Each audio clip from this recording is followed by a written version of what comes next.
Hello everyone. पिछली class में जो हमने डिस्कस किया था वो क्या था? Gauss Seidel iterative method. Basically ये सिस्टम ऑफ इक्वेशन को सॉल्व करने के इटरेटिव मेथड है। और आज की क्लास में जो हम डिस्कस कर रहे हैं वो हम डिस्कस कर रहे हैं Jacobi method. Jacobi method is mostly similar to the Gauss Seidel iterative method, but there is some difference between gauss seidel and iterative method which I will mention here. Let me share the screen. देखिए, सबसे पहली चीज है, वहां हम जब Gauss Seidel iterative method में देखते थे कि जो हमारा सिस्टम ऑफ इक्वेशन होना चाहिए वो डायगोनली डोमिनेंट होना चाहिए। वही काम हमें यहाँ करना है कि हमारा जो सिस्टम ऑफ इक्वेशन है वो क्या हो, डायगोनली डोमिनेंट हो। दूसरी चीज है हमारी, system of equation diagonal dominant हो या सिस्टम ऑफ इक्वेशन हमारा डायगोनली डोमिनेंट नहीं है, तो we will try to make it diagonally dominant by interchanging any two equation. जब हमारा system of equation diagonal dominant हो जाएगा, जैसे consider this problem 20x1 plus x2 minus 2x3 17, 3x1 plus 20x2 3x1 plus 20x2 minus x3 is equal to minus 18, 2x1 minus 3x2 2 plus 20x3 is equal to 15। तो हम x1 x2 x3 की value निकालनी। अब for first iteration of x1 x2 and x3, जैसे वहां हमने क्या किया था, पहले फर्स्ट इटरेशन में x2 और x3 को जीरो किया था, फिर x1 की फर्स्ट इटरेशन वाली वैल्यू ली थी, x3 को जीरो लिया था। और first iteration of any one, सबके फर्स्ट इटरेशन के लिए हम क्या करेंगे, x1 x2 और x3 को क्या करेंगे, जीरो पुट करेंगे। तो जब हम putting we will start with the initial approximation as x1 is equal to x2 is equal to x3 is equal to 0, and putting the initial value in the above equation we obtain x1 is 0.85, x2 is 0.9 and x3 is 1.25। अब for second iteration ना, iteration second के लिए हम first iteration में जो हमें x1 x2 x3 की जो वैल्यू मिली है वो हम वैल्यू पुट करेंगे।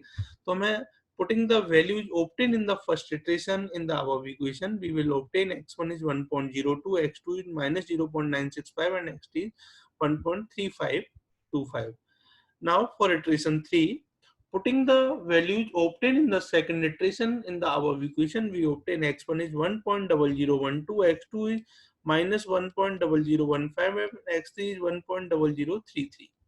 For iteration 4, putting the values obtained in the third iteration in the above equation, we obtain x1 is 1.0004, x2 is minus 1.000 and x3 is 0.996।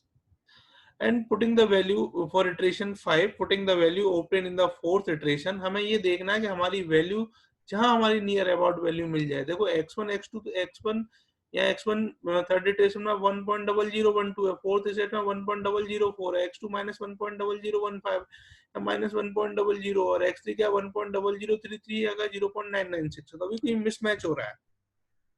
Iteration 5 पे हमारा x1 है 1.000, x2 है माइनस 1.000 and x3 1 है। Putting the value obtained in the fifth iteration, we will get x1 is 1, x2 is minus 1, x3 is 1। On comparing the iteration 5 and iteration 6, we find that there is no change, hence the solution correct to 4 significant digit, that means x is 1.00040, x2 is minus 1.40 and x3 is 1.40। Next question है हमारा 2x plus 10y plus z is 51, 10x plus y plus 2z is 44, x plus 2y plus 10z is 66। System of equation हमारा diagonal dominant नहीं है, तो सबसे पहले हमने diagonal dominant बनाया बाय इंटरचेंजिंग इक्वेशन 1 एंड 2। तो यहाँ से हमने x by z की वैल्यू निकाली। इटरेशन 1 के लिए हमने yz को 0 पुट किया, x की वैल्यू 4.4।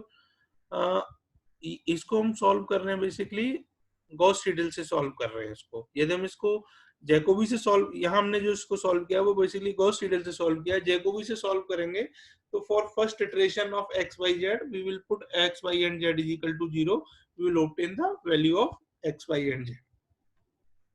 क्लियर? और ये प्रोसेस हम वहां तक करते जाएंगे, कब तक, जब तक कि हमारा जो रिक्वायर्ड रूट, सॉरी, जब डेसिमल के 3 प्लेस या 4 प्लेस तक जो भी हमसे बोला गया होगा वो वैल्यू हमारी मैच ना हो जाए। ठीक है? ये क्वेश्चन मैंने बेसिकली आपको एक क्वेश्चन जैकोबी का करके दिखा दिया, और ये जो क्वेश्चन है वो बेसिकली मैंने इसे जो सॉल्व किया है वो मैंने गॉस सीडल इटरेटिव मेथड से सॉल्व किया है। और एब्सोल्यूट वैल्यू लेनी है, इधर डायगोनल पे नेगेटिव एंट्री है तो we will take its the absolute value यानी मॉडुलस वैल्यू लेनी है, ठीक है। तो I think Gauss Jacobi method is clear. And last method जो इस यूनिट का बचा है वो है रंगे कुट्टा मेथड, उसको भी अभी हम करते हैं।